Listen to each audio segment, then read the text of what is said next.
starting with Moses speaking to the children of Israel. Because what we're out here doing is we're talking to our people to show them who they are. Remember, that's number one. Now, go to Deuteronomy 28 and 15. And I'm gonna get you those 4 things, and so you can get out the rain, but it's important that you get this, Maya. The book of Deuteronomy, chapter 28, verse 15. But it shall come to pass, if thou wilt not hearken unto the voice of the Lord thy God, to observe to do all his commandments. Stop. Maya, do you know what hearken means? Okay, it's all right. So Moses is saying, if you don't listen, hearken just means to listen. If you don't listen to my instructions, then these things are going to happen. Keep going.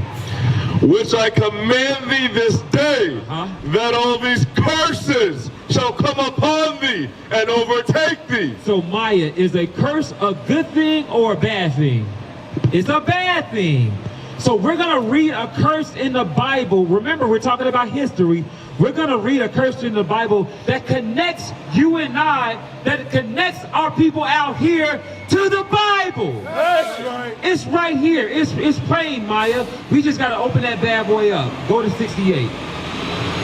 The book of Deuteronomy, chapter 28, verse 68. Read. And the Lord shall bring thee into Egypt again. Stop. Maya, remember I told you Moses, he saved his people from slavery, right? And where were these people? They were in Egypt. So when God saved them, he told Moses this again. So say it again. And the Lord shall bring thee into Egypt again with ships. Stop. With ships. What did it say? So who went into slavery on ships? That's right.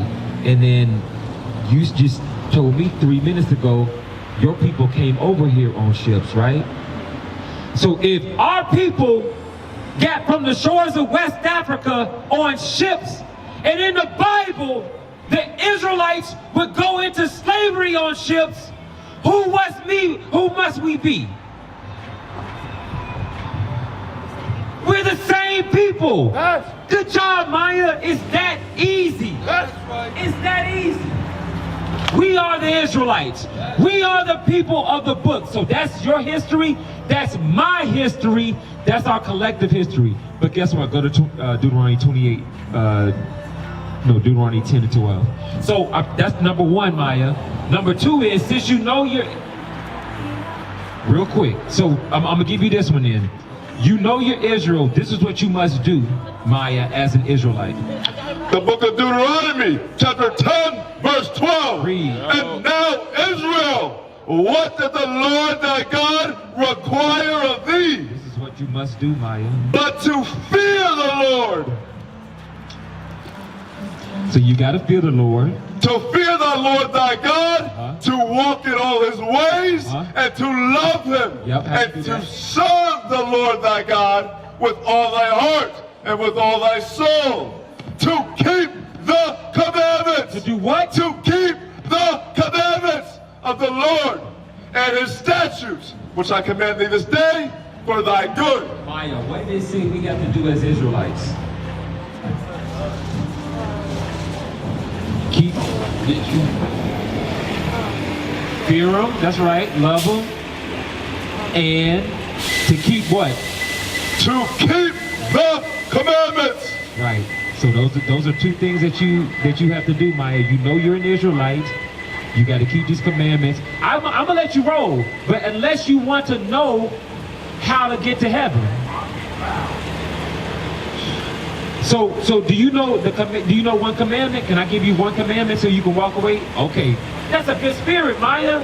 Give me Deuteronomy. I got you. Yes, sir. The book of Deuteronomy, chapter 22, verse 5. Read. The woman shall not wear that which pertaineth unto a man. Keep going.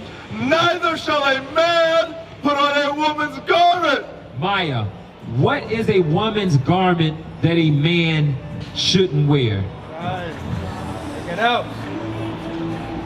Bras, underclothes. Okay, well, what about outerwear? Come on, Maya, that's right. Right. If we were up here in a dress or in a skirt, you would look at us kind of crazy, right? Okay, so just as a man shouldn't put on a woman's garment, God says a woman shouldn't put on a man's garment. So what is a man's garment that women wear?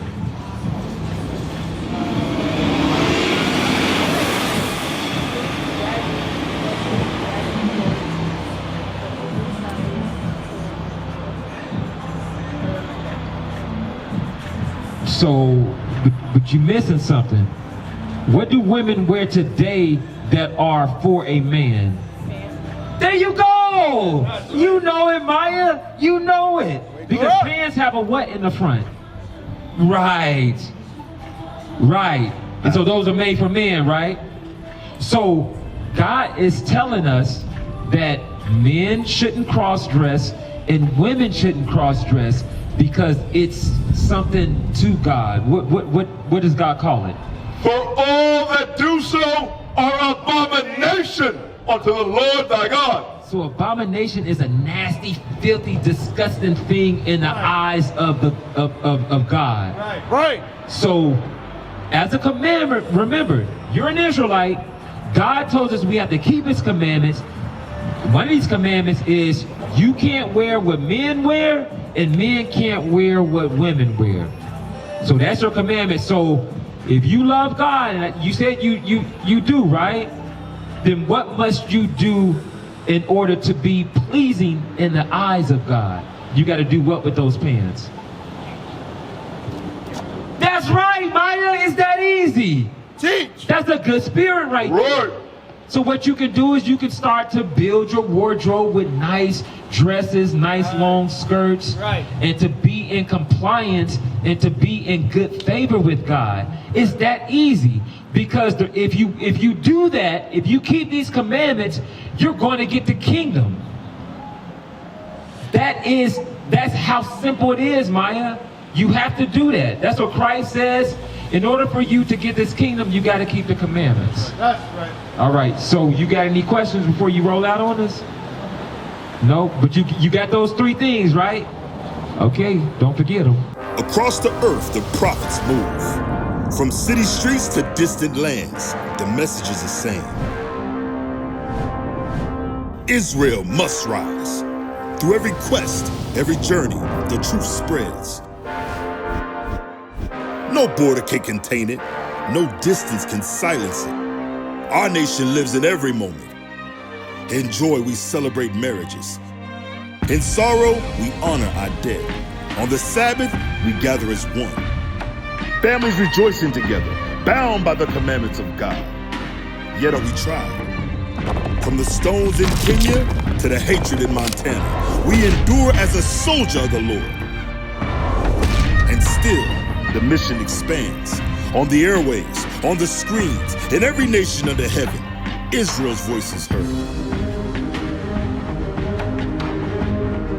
We build our communities. We raise our children in royalty. We restore what was broken. We clean what was defiled. We show the world who we are.